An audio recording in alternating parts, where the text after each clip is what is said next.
Bismillahirrahmanirrahim. Assalamualaikum warahmatullahi wabarakatuh. Hidup kaum perempuan yang melawan. 21 April 2022 kemarin, kawan-kawan, khususnya kaum perempuan di Indonesia, merayakan Hari Kartini.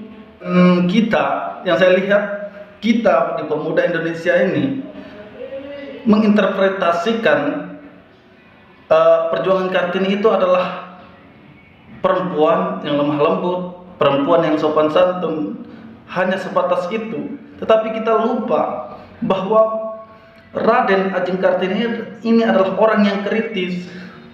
Ia menulis surat untuk mengagitasi kaum perempuan sehingga melakukan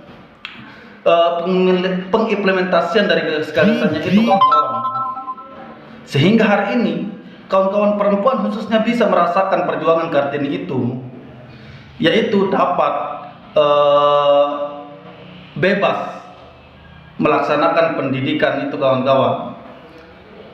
Tetapi yang kita mau bahas di sini adalah seperti apakah sikap perempuan hari ini mengenang Raden Ajeng Kartini tersebut, kawan-kawan.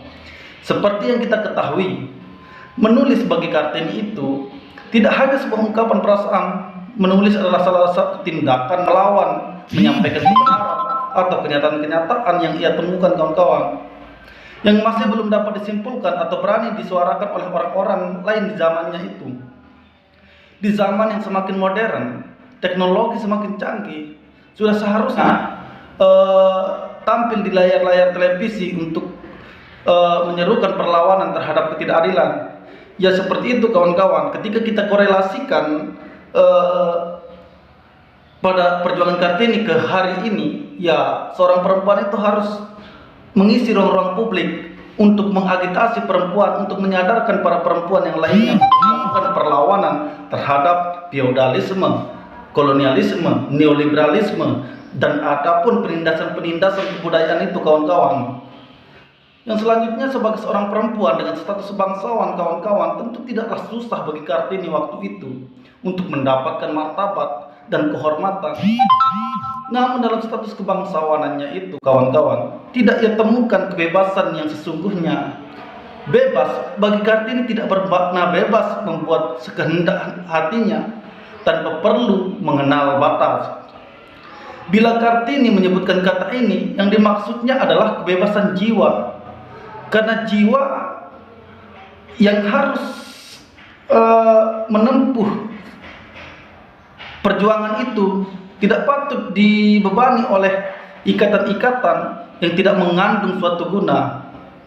Kartini menggunakan kebebasan itu untuk melahirkan pemikiran-pemikiran yang progresif dan kemudian lebih lanjut, kawan-kawan, dengan membangun sekolah rakyat.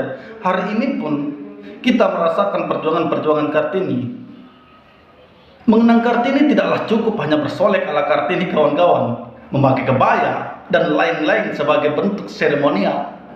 Meski memakai kebaya itu tidak salah, bahkan patut kita dukung dalam konteks mengangkat produk budaya dalam negeri, kawan-kawan. Tapi Kartini tidaklah layak diperlakukan seperti itu.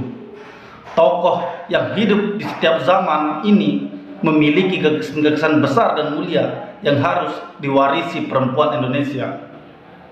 Dalam konteks menghadapi neoliberalisme saat ini, pertama, perempuan Indonesia harus bertrisakti. Harus ditanamkan kesadaran perempuan untuk berdaulat dalam menentukan sikap politiknya, kawan-kawan, mandiri dalam membangun perekonomiannya, dan berkepribadian dalam budaya. Sistem neoliberalisme yang menghantam ruang gerak perempuan haruslah diatasi oleh kaum perempuan yang progresif. Yang kedua, kawan-kawan, kaum perempuan terlibat dalam organisasi.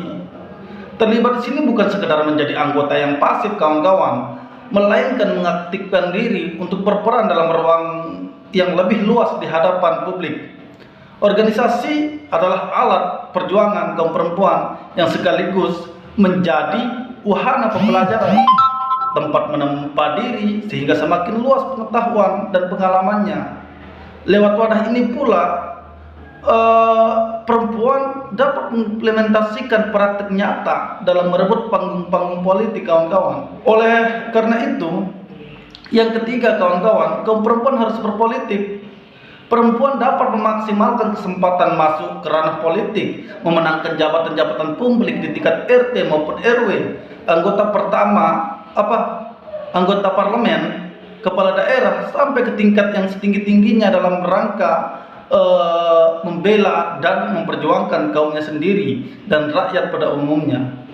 Kebijakan afirmasi yang memberi kota 30% kepada perempuan harus dimaksimalkan, tidak sebatas kuantitatif tetapi dengan kontribusi kualitatif, kawan-kawan.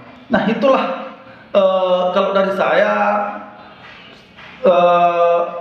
bagaimana perempuan hari ini seharusnya mengenang RA Kartini itu tidak hanya sebatas seremonial, tetapi melakukan praktek-praktek nyata untuk memperjuangkan kaum perempuan itu tersendiri atau rakyat pada umumnya. Sekian, hidup perempuan yang melawan.